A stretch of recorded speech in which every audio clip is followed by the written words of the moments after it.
아멘. 예. 오늘은 추수감사주일로 지킵니다. 성경에서 최초의 추수감사절은 언제부터 시작됐는지 압니까? 우리 일부 참석한 장로님들은 다 마치시더라고요. 그분들은 좀 입이 간질간질하시더라도 참으시고, 성경에서 최초의 추수감사절은 언제부터 시작되었습니까? 우리 성가대 오늘 찬양이 너무 좋았는데 쉽게 다 마치네요. 예. 난 되게 어려운 문제인 줄 알았는데 정말 성경에서 어떻게 보면 인류를 창조하시고 하나님 앞에 감사부터 모든 것이 시작이 되었나 봐요. 성경에서 최초의 감사 예배는 정말 가인과 아벨이 하나님 앞에 이 추수의 제물을 바치면서 예배했던 것이 감사절에 성경에서 시작이 되겠죠. 그러면 구약의 이스라엘 백성들이 지켰던 감사절은 무엇인지 아십니까? 이게 좀 더 난이도가 높죠. 이스라엘 백성들이 지켰던 추수감사절, 다시 한번 성가대 도죠. 3다지 선다요. 1번 유월절, 2번 오순절, 3번 초막절, 4번 장막절. 1번 유월절, 2번 오순절 맥추절 같은 말이고, 3번 초막절, 4번 장막절. 아니, 박 장로님 뭔가 맞힐 것처럼 너무 심각하시는데, 예, 초막절도 맞고 장막절도 맞죠. 수장절도 맞고 같은 말이에요. 이스라엘은 3대 절기가 있는데 제일 처음 절기가 유월절인데 무교절, 초실절 같은 시기예요. 그 다음에 두 번째 절기가 우리가 지키는 이 맥추절, 오순절, 칠칠절 같은 말이에요. 오순절이나 칠칠절, 칠칠은 49, 이걸 또 오순절이에요. 그 다음에 이스라엘 백성들이 지키는 이 감사절기, 장막절, 수장절, 초막절은 같은 말입니다. 그런데 이 같은 시기에 세 가지 이름을 쓰는 의미가 있어요. 하나는 뭡니까?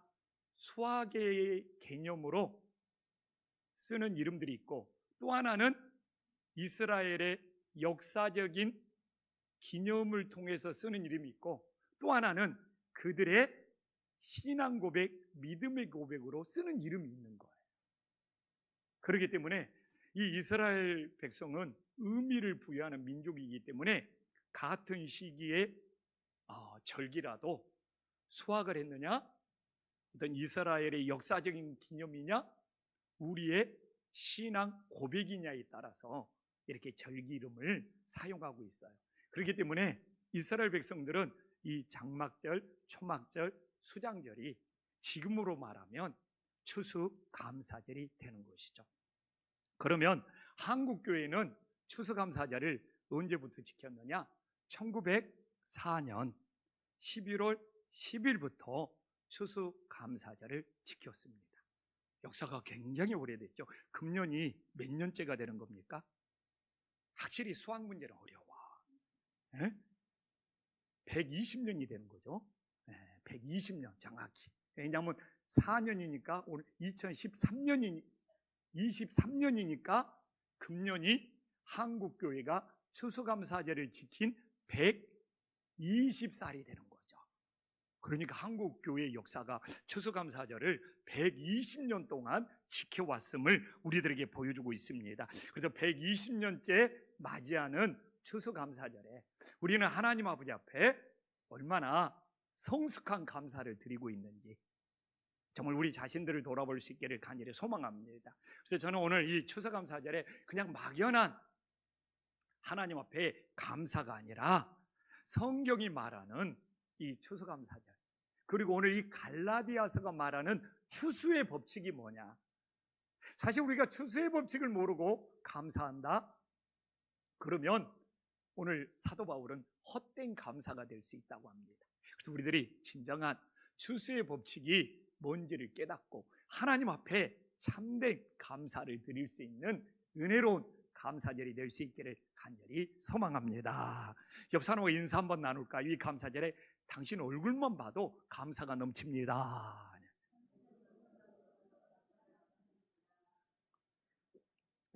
근데 인상 쓰고 있으면 감사가 넘치겠습니까? 예. 저도 무서워요. 예.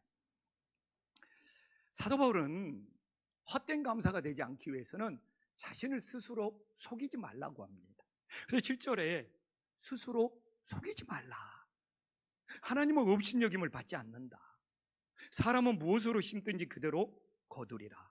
대기권에서 사과가 떨어지는 것을 만유인류의 법칙이라고 합니다. 또한 심는 대로 거두는 것을 수학의 법칙, 추수의 법칙이라고 합니다. 우리는 어떻게 보면 지구라는 이 대기권에 살면서 이 중력 때문에 일어나는 만유인류 법칙과 또한 심는 것이 자라나는 수학의 법칙, 추수의 법칙 속에 살아가고 있는 거예요. 그런데 사도 바울은 여기서 스스로 속이지 말라고 합니다. 그래서 우리는 이 감사절에 내가 하나님 아버지 앞에 무엇을 심었는지, 정말 심지도 않고 내가 뭔가를 거두려고 한다면 이건 바로 스스로 속이는 것이라고 사도 바울은 우리에게 책망을 하고 있죠. 그래서 오늘 우리 김자준 장로님께서 100만 불짜리 기도를 해 주시는 것이죠. 그래서 오늘 우리는 이 감사절에 나는 한 해 동안 무엇을 심었는가? 어떤 기도의 씨앗을 심었는가? 어떤 전도의 씨앗을 심었는가? 우리는 어떤 믿음의 씨앗을 심었는가? 하나님 앞에 우리는 어떤 섬김의 씨앗을 심었는가? 여기에 따라 우리의 수확과 우리의 열매가 맺히게 된다는 겁니다.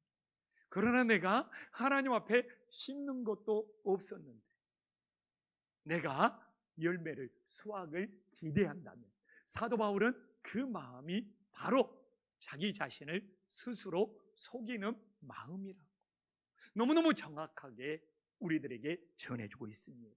사도 바울은 여기서 끝나지 않습니다. 데살로니가 교회에게는 뭐라고 말씀하고 있습니까? 누구든지 일하기 싫어하거든 먹지도 말게 하라. 당신은 농경사회에 있기 때문에 우리가 일하는 수고로 심는 것이 있을 때 열매를 맺으며 수확할 수 있다는 것을 우리들에게 분명히 말씀해주고 있습니다. 그래서 우리가 얼마만큼 하나님 앞에 일하면서 뭔가를 심는 수고가 있었는지 헌신이 있었는지 돌아보면서 거기에 맞게 우리는 수확하고 열매를 거둬서 하나님께 영광 돌릴 수 있음을 믿으시기를 간절히 소망합니다. 그래서 저는 이 감사절에 우리가 열매나 감사를 따져보기 전에 나는 하나님 아버지 앞에 한 해 동안 무엇을 심었는가? 이걸 돌아보면서 내가 심은 만큼 열매가 맺혀져서 하나님께 영광 돌릴 수 있는 은혜로운 감사절이 될 수 있기를 간절히 소망합니다. 또한 스스로 속이는 또 하나의 문제는 무엇이냐? 오늘 8절에 나왔지만 육체의 씨를 심었는데 열매는 성령의 열매를 거두려고 하는 것도 스스로 속이는 거라는 겁니다. 우리는 자기의 육체를 위하여 심는 자는 육체로부터 썩어질 것을 거둘 수밖에 없는데 성령의 열매, 거룩한 열매를 거두려고 하는 것도 스스로 속이는 것이라는 것이죠. 반드시 성령을 위하여 심는 자는 성령으로부터 영생을 거둔다고 우리들에게 전해주고 있습니다. 그래서 우리가 이 육체, 이 세상 것을 끊임없이 심으면 썩어질 것을 거둔다는 것은 다 사라져버린다는 겁니다. 세상에 육체를 위해서 심어져 가지고 썩어져서 사라질 것이 없는 것은 없다는 것이죠. 그런데 영원한 걸 거두려고 하고 영생을 거두려고 하고 성령의 열매를 거두려고 하는 것은 그건 정말 스스로를 속일 수밖에 없다는 겁니다. 우리가 반드시 성령을 위하여 심는 자만이 성령으로부터 썩거나 사라지지 않는 영생을, 영원한 것을 거둘 수 있다고 우리들에게 전해주고 있는 것이죠.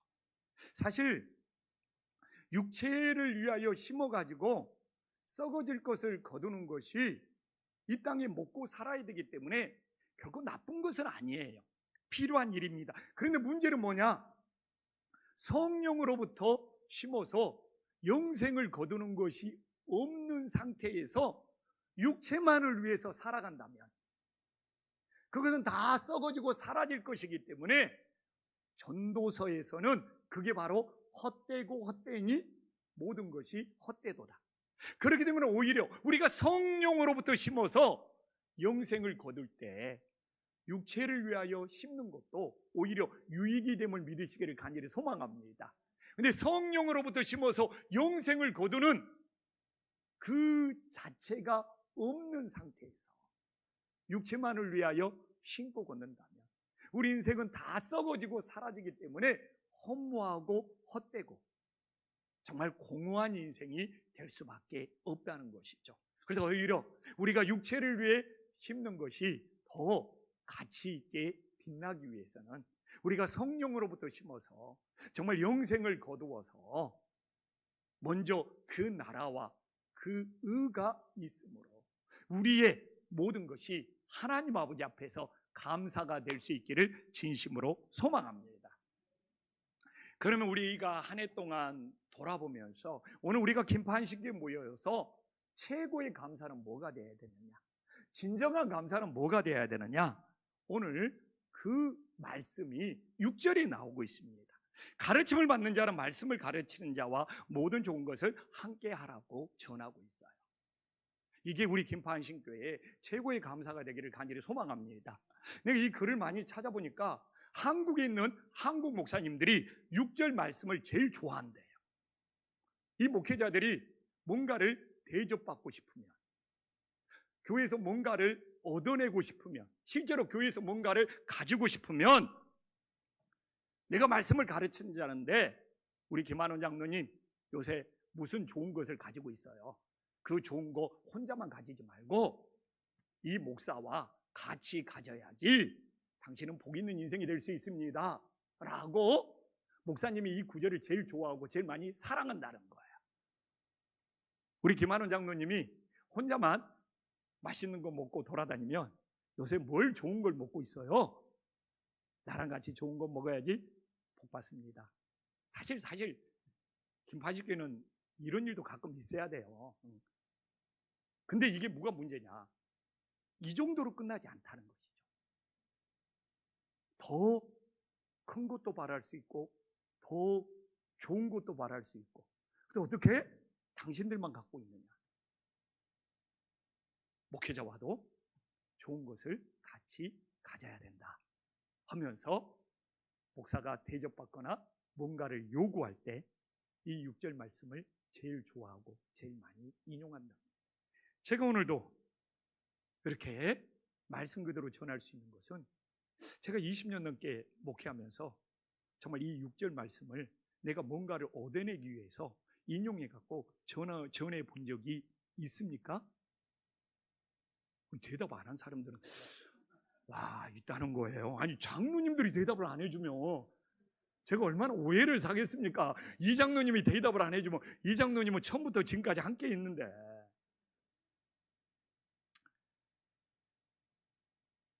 근데 바울이 전하는 의도는 무엇입니까?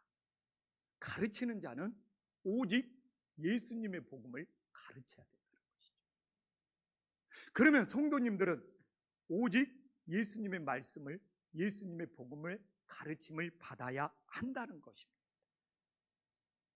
그럴 때 모든 좋은 것이 오직 예수가 되고 그 예수님과 함께하는 것이 최고의 감사가 될 수 있음을 믿으시기를 간절히 소망합니다. 왜 그러냐면 갈라디아서가 정말 다른 복음을 전하면 저주를 받는다는 것만큼 바울이 정말 모든 초대교회의 복음의 기초, 말씀의 기초를 잡으려고 그랬어요. 그래서 갈라디아서 1장 8절과 9절에 보면 사도 바울은 다른 복음을 전하면 저주를 받는다고. 우리가 오늘 성경 말씀을 8절 9절을 보지만 너무 심각하고 너무 임팩트 있게 전하고 있는 거예요. 지금 이 초대교회에서는 이 갈라디아서가 바울이 서신을 10편 넘게 보냈는데 초창기에 좀 가장 빠르게 보냈기 때문에 아직 교회가 예수님의 복음, 십자가의 복음, 말씀의 복음으로 든든히 세워지지 못하고 이런 율법주의라든지 영지주의라든지 정말 잘못된 것들이 교회에 파고들기 때문에 다른 복음을 전하면 저주를 받는다. 그래서 저처럼 가르치는 자는 반드시 예수님의 복음, 주님의 말씀을 전하고, 가르침을 받는 자도 주님의 말씀, 주님의 복음을 받아서 모든 좋은 것이 예수님이 되고, 우리는 그 예수님과 함께하는 것이 최고의 좋은 것을 심는 것이고 최고의 좋은 감사가 된다는 것을 다시 한번 기억할 수 있기를 간절히 소망합니다. 그렇다고 이제 앞으로 자고 밥 안 먹는다고 하면 안 돼요. 저는 성도님들하고 차 마시고 식사 나누는 거 너무 좋습니다. 그냥 사랑하는 마음으로, 서로 이렇게 자원하는 마음으로. 근데 목사가 뭔가 대접받고 싶어서 그런 것을 요구하거나 얻어내기 위해서 이런 말씀을 사용하면 안 된다는 뜻이지. 우리가 사랑의 교제를 나누고 사랑의 만남을 나누는 것은 하나님의 은혜가 됨을 믿습니다. 그래서 중요한 것은 저도 이 사도바울의 이 6절의 뜻이 내 가슴에 새겨져서 내가 이 강대상에 서 있는 동안 오직 예수님의 복음, 예수님의 말씀을 가르치고, 우리 성도님들도 그 예수님의 복음, 예수님의 말씀의 가르침을 받아서 모든 좋은 것이 오직 예수가 되고 그 예수와 함께 살아가는 복 있는 삶이 될 수 있기를 간절히 소망합니다. 그래서 히브리 기자는 히브리서에서는 뭐라고 말합니까? 이와 같이 예수는 더 좋은 언약의 보증이 되셨다고. 여기서 더 좋은, 가장 좋은 언약의 보증이 바로 예수님이시기 때문에 정말 우리 김포한신교회 예수님을 가르치고 예수님을 배우고 그 예수님이 가장 좋은 것이 되고 그 예수님과 함께할 때 가장 복 있는 교회, 또한 최고로 감사가 넘치는 은혜로운 교회가 됨을 믿으시기를 간절히 소망합니다. 또한 어떤 것이 진정한 감사냐? 오늘 8절에 보면 제가 아까는 심는 것으로 이야기를 했잖아요. 근데 이걸 계산하는 것으로 한번 다른 각도로 한번 봐보자고요. 이게 성경은 어떤 마음으로 어떤 각도로 바라보냐에 따라서 똑같은 구절에서 우리는 하나님의 새로운 뜻을 깨달을 수가 있는 거예요. 우리가 한 해를 보내면서 우리가 육체적으로, 세상의 물질적으로 손익분기점을 따져봅시다. 정말 유난히 어떻게 보면 코로나 시대보다 지금이 더 어렵고 힘든 것 같아요. 오히려 코로나 때는 국가에서 막 지원도 해주고 이자도 싸게 빌려줬는데 오히려 이제 그걸 갚아야 되고, 오히려 지금이 코로나 이후증으로 더 어렵고 힘들어요. 그리고 육체적으로는 정말 사람들이 예전보다 너무 많은 언론과 뉴스를 듣기 때문에 정신적으로 육체적으로 너무 많은 피로감을 느끼는 시대에 살아가고 있답니다. 그렇기 때문에 우리는 과잉 정보라고 그러잖아요. 이 스마트폰 시대가 편리함과 유익함도 좋았지만 알지 않아도 되는 너무 과잉 정보의 홍수에 묻혀서 너무 많은 정신적인 피로, 너무 많은 육체적인 피로감 때문에 우리 현대인들이 살아가고 있다는 거예요. 그래서 우리가 좀 정신적인 건강이나 좀 육체적인 피로를 회복하기 위해서는 좀 불필요한 정보를 좀 이렇게 차단할 필요가 있다는 거예요. 이게 우리 정신과 의사들의 중요한 처방 중에 하나라고 합니다. 그렇기 때문에 우리들이 이 육체적으로 세상으로 따져서 손익분기점을 계산하면 너무 이 세상이 지금 나의 삶이 어렵고 힘들고 또 지치고 피곤해서 감사할 것이요. 육체적으로 계산하면 손익분기점이 남는 것이 없어서 주님, 제가 감사할 것이 없네요. 내 삶이 이렇게 힘들고 어렵네요. 사실 이것밖에 남는 것이 없어요. 그러나 우리들이 육체적으로만 따지는, 세상으로만 따지는 손익분기점이 아니라 성령으로 정말 손익분기점을 따지면 그래도 한 해 동안 예수님이 우리를 사랑으로 돌봐주셨고, 한 해 동안 예수님이 우리를 지켜주셨고, 또한 한 해 동안 예수님께서 우리 가정을 버티고 견뎌서 여기까지 오게 하셨고, 그래도 우리가 성령으로 손익분기점을 계산하면 모든 것이 감사요, 감사가 아닌 것이 하나도 없음을 깨달으시기를 간절히 소망합니다. 그러니까 우리가 오늘도 어떤 마음으로 감사를 하느냐. 근데 우리는 매번 착각해, 매번 오해를 해. 이때 되면 내가 세상적으로, 육체적으로, 또 뭐 물질적으로 뭔가 손익분기점이 있어서, 뭔가 남는 것이 있어서 그게 감사라는 그런 착각과 오해에 빠지는 것이 우리들의 연약한 모습이라는 거야. 그러나 우리들이 성령으로, 우리들이 주님께 받은 사랑이 얼마나 큰지를 헤아려보면 그 사랑이 너무 커서 정말 모든 것이 감사가 됨을 믿으시기를 간절히 소망합니다. 어떻게 보면 저는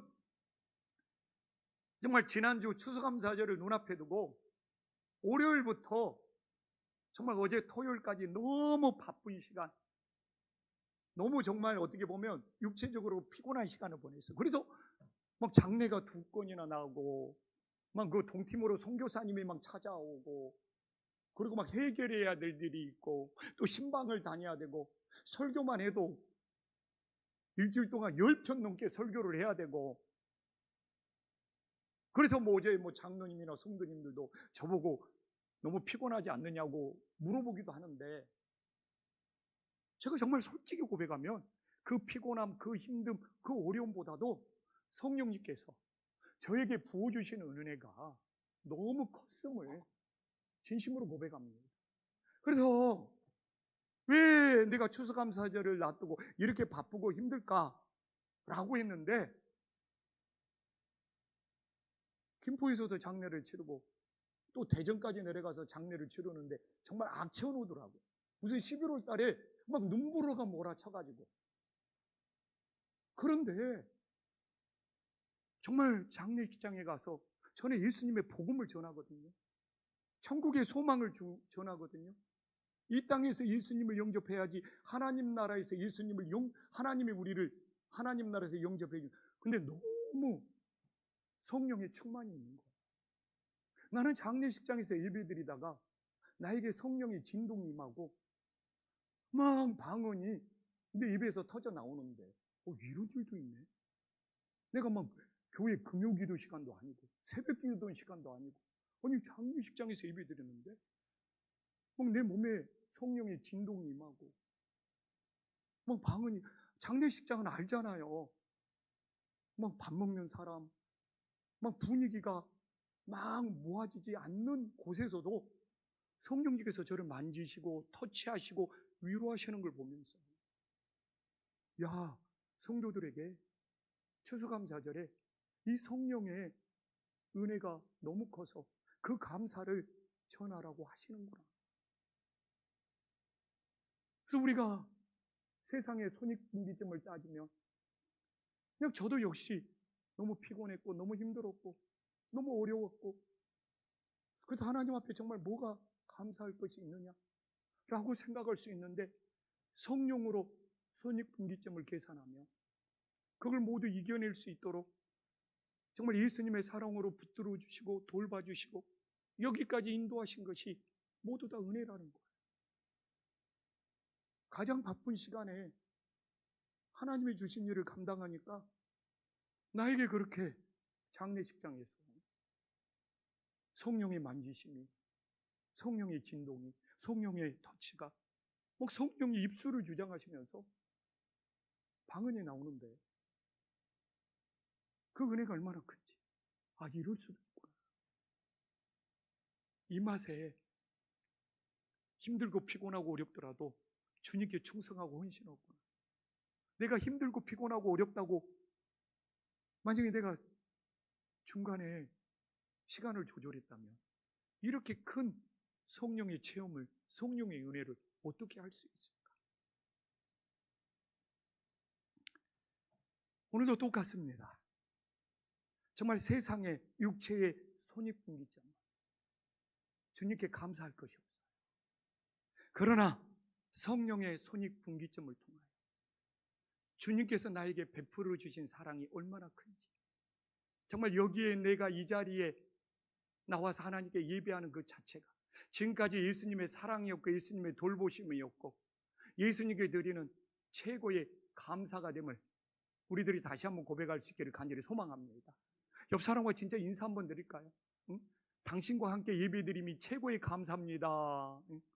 정말 여기서 당신과 함께 예배드림이 최고의 감사합니다. 그리고 오늘 이 9절 말씀이 우리들이 최고의 추수의 법칙, 최고의 감사의 법칙이에요. 우리들이 감사의 열매를 거두기 위해서는 어떻게 합니까? 우리가 선을 행하되 낙심하지 말아야 된다는 겁니다. 근데 우리가 낙심하는 이유가 뭡니까? 거두는 때에 달려있다는 거예요. 이 거두는 때, 우리의 거두는 때가 언제나는 것이죠. 근데 저도 마찬가지예요. 우리가 선을 행했는데 당장 뭔가 열매를 거둬야 되는데 그 열매 거두는 것이 나타나지 않으면 우리는 어떻게 되는 거예요? 낙심하는 거예요. 저는 개척 목사지 않습니까? 그래서 정말 막 선을 행하면서 구제를 행하면서 막 전도를 열심히 했어요. 그러면 당장 막 구원의 열매가, 막 전도의 열매가 나타나야 되는데 그 전도의 열매가 안 나타나면 얼마나 낙심했는지 몰라요. 코로나 때는요, 저는 코로나가 2020년 2월, 3월에 시작이 되었을 때 여기서도 선포했어요. 코로나는 날씨가 더워지면 사라질 겁니다. 여름이 되면 사라질 것입니다. 근데 무슨 여름이 돼갖고 사라져요? 더 심해지고 몇 년을 지속되면서 교회 막 예배가 중단되면서 그때 이 낙심했던 마음. 그래서 이 때라는 것이 참 어렵더라고요. 늘 나는 선을 행했는데, 나는 주님께 열심히 충성했는데 내가 원하는 때에 거두어지지 않으면 끊임없이 낙심하게 되더라고요. 오늘도 마찬가지죠. 추수감사절이 되면 그동안 안 나왔던 성도들이 다 찾아 나올 줄 알았는데, 그래도 저는 한식교회는 많은 성도님들이 나와주셔서 감사해요. 그러나 내가 기다렸던 사람이 안 나오면 막 낙심하는 거예요. 근데 오늘 그 거두는 때는 내 때가 아니고 바로 주님의 때에 거둘 수 있다는 것을 믿을 때 우리들이 낙심을 이길 수 있음을 다시 한번 기억하시기를 간절히 소망합니다. 그래서 저는 끊임없이 영적 싸움을 하는 거예요. 내가 목회하면서 낙심하지 않으려면, 우리 성도님들이 살아가면서 낙심하지 않으려면 내가 원하는 때가 아니라 주님이 원하는 때에 온전히 거둘 수 있다는 것을 믿을 수 있기를 간절히 소망합니다. 그렇지 않으면 어떻게 되는 거예요? 오늘 나오잖아요. 중간에 포기하게 된다고, 9절에. 포기가 찾아오는 거예요.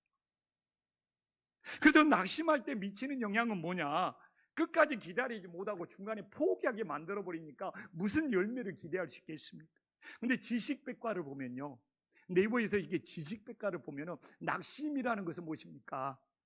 바라던 일이 이루어지지 않을 때 맥이 빠져가지고, 이 맥이 빠져갖고 마음이 상한다는 거예요. 근데 사람이 뭔가를 기다리다가 이루어지지 않아서 맥이 빠지잖아요.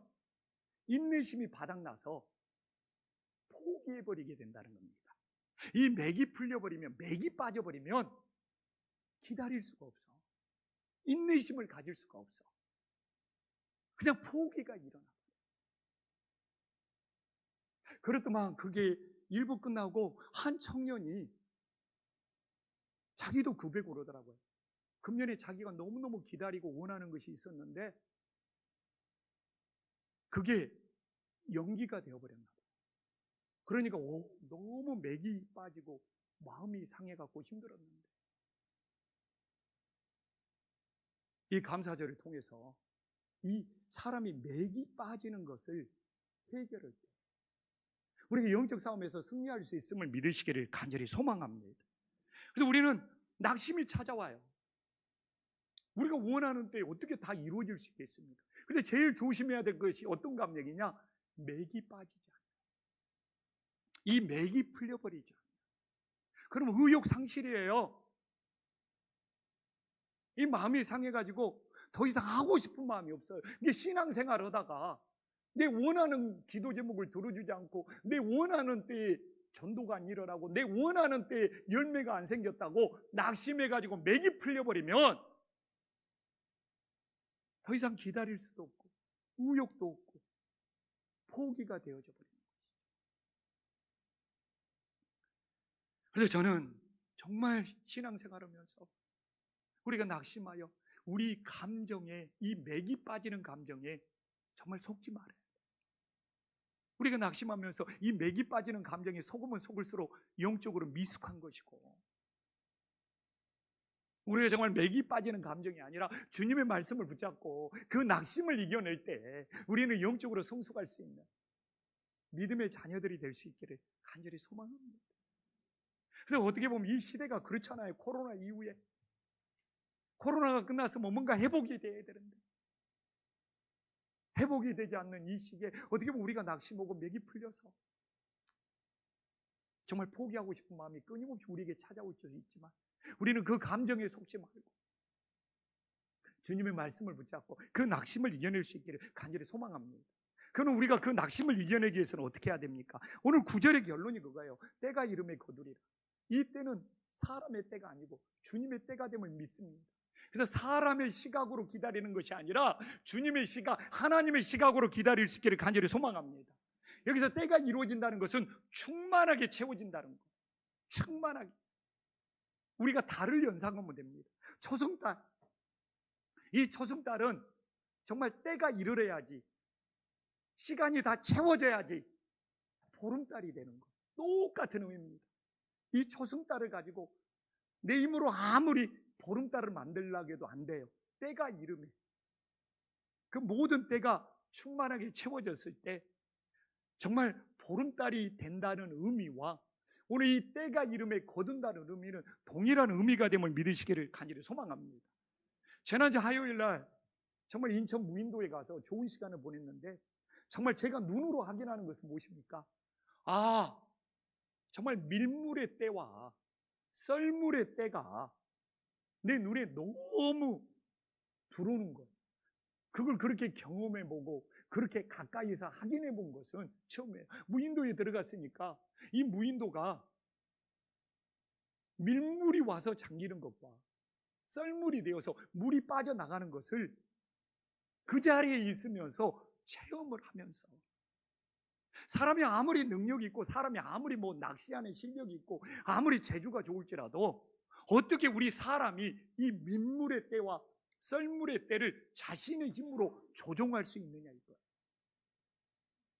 어떻게 보면 우리 인생은 밀물의 때에 맞춰서 살아가고 썰물의 때에 맞춰서 살아가는 인생이지 이 밀물의 때와 썰물의 때를 사람의 힘으로 어떻게 조종할 수 있느냐. 그게 바로 때가 이름에 거두는 때도 밀물과 썰물을 사람의 힘으로 조종할 수 없듯이 이 초승달을 내 힘으로 보름달로 만들 수 없듯이 모든 것이 때가 이르러야지 이게 채워질 수 있고 거둘 수 있다는 것이 하나님이 우리에게 주시는 추수의 법칙인 것이죠. 그래서 오늘도 우리는 사람의 시각으로 거두는 때를 바라보면 다 낙심하고 맥이 풀려 있을 수 있어요. 그러나 정말 하나님의 시각으로 바라보고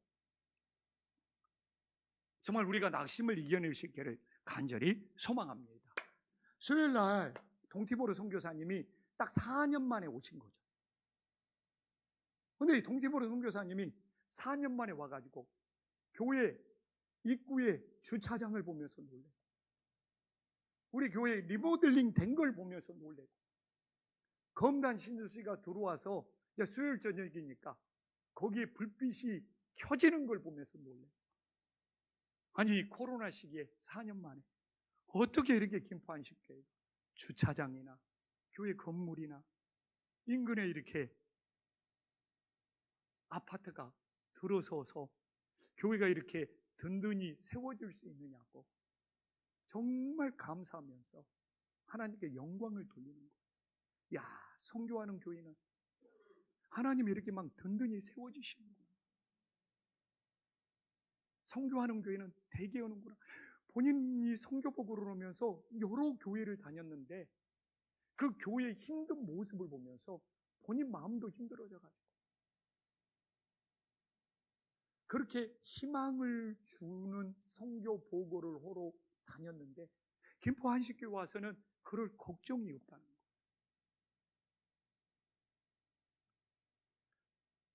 그래서 제가 그 선교사님한테 그 고백을 한 것이죠. 우리 교회는 내 때가 아니라 후임이 왔을 때 더 큰 부흥의 때가 올 거라. 저는 그걸 진짜 믿어요. 우리 김포 한식교회 주변 시간의 문제지 정말 변화의 시대가 찾아올 거고, 그래서 정말 우리 김포 한식교회는 내 때가 아니라 내 후임의 때에 최고의 전성기, 최고의 붕의 때가 올 거예요. 내 눈에는 그게 보입니다. 그래서 저는 새벽마다 기도합니다. 저는 이 교회에서 교회의 터전을 닦는 사명이에요. 저는 이 교회에서 끊임없이 터전을 닦는 그 사명을 묵묵히 감당하면 하나님께서 다음 때에, 다음 시대에 더 큰 부흥을 이루실 거다. 이게 바로 제가 사람의 시각이 아니라 하나님의 시각으로 바라보는 믿음이 됨을 깨달으시기를 간절히 소망합니다. 내가 내 때에 성공하고 내가 내 때에 열매를 따먹는 것이 아니라 나는 지금 사명을 열심히 감당하면 주님의 때에, 하나님의 때에 거두시고 열매 맺고 부흥하는 놀라운 역사가 있음을 믿으시기를 간절히 소망합니다. 우리 교회가 아무리 앞으로 잘 될 거라도 만약 내가 당장 여기서 성공의 열매를 따먹고 부흥의 열매를 따먹고 내가 이 잘 되는 것을 내가 다 누리고 싶다면 저도 낙심할 수밖에 없는 거예요. 거기서부터 목회가 힘들어가게 되고 성도들한테 부담 주게 되고 오히려 그게 악영향을 미칠 수 있는 거예요. 나는 주님의 사명을 감당할 뿐이다. 나는 교회의 터전을 닦을 뿐이다. 그리고 거두는 때, 부흥의 때, 최고의 때는 하나님이 결정하시는 거고 주님께서 내 다음 시대에 그 열매를 누리게 할지라도 나는 그걸 바라보면서 지금 하나님의 사명을 감당하는 것이 내 본분이라는 것을 가슴에 새길 때 이게 바로 사람의 시각이 아니라 하나님의 시각으로 거두고 있음을 깨달으시기를 간절히 소망합니다. 그래서 혹시 우리 성도님들도 사람의 시각으로 내가 뭔가 성공하고 내가 뭔가 거두고 내가 뭔가 열매를 맺어야 되는데 그러면 오늘 우리는 감사절에 주님 앞에 나와서 드릴 감사가 부족할 수밖에 없다는 것이. 그래도 내가 한 해 동안 가정에서 내 본분을 다했고 직장에서 내 맡은 일을 다했고 그래도 한 해 동안 예배의 자리에서 주님과 함께 동행했고 정말 내가 맡은 자리에서 내 본분, 내 사명을 감당했음 그 자체가 오늘 이 추수감사절에 저는 이 시대에 은혜고 감사하고 정말 때가 이름에 거두는 것은 정말 주님이 이루심을 믿고 주님께 맡기는 것이 사람의 시각이 아니라 하나님의 시각으로 거두는 진정한 감사요, 진정한 은혜가 됨을 믿으시기를 간절히 소망합니다. 그래서 저는 우리 성도님들을 위로하고 싶습니다. 한 해 동안 가정에서, 직장에서, 교회에서 정말 우리의 사명에 따라 정말 이 자리까지 왔고 또한 여기서 에베네셀 하나님께 우리는 감사하고 있으니 눈에 보이는 열매보다 어떻게 보면 내가 우리 가정을 지켰고 교회를 지켰고 내 직장을 지켰던 것이 하나님 앞에 더 큰 사명의 감사가 되는 우리 마음속에 새길 수 있기를 간절히 소망합니다. 사람의 시각은 그래요. 늘 내가 성공을 맛보고 싶고 내가 열매를 따먹고 싶지만 주님의 시각은 나는 주님이 맡겨주신 사명을 묵묵히 감당할 때 때가 이름에 주님의 때가 이름에 우리 주님께서 거두시고 영광 받으시는 놀라운 은혜의 역사가 함께 하시기를 간절히 소망합니다.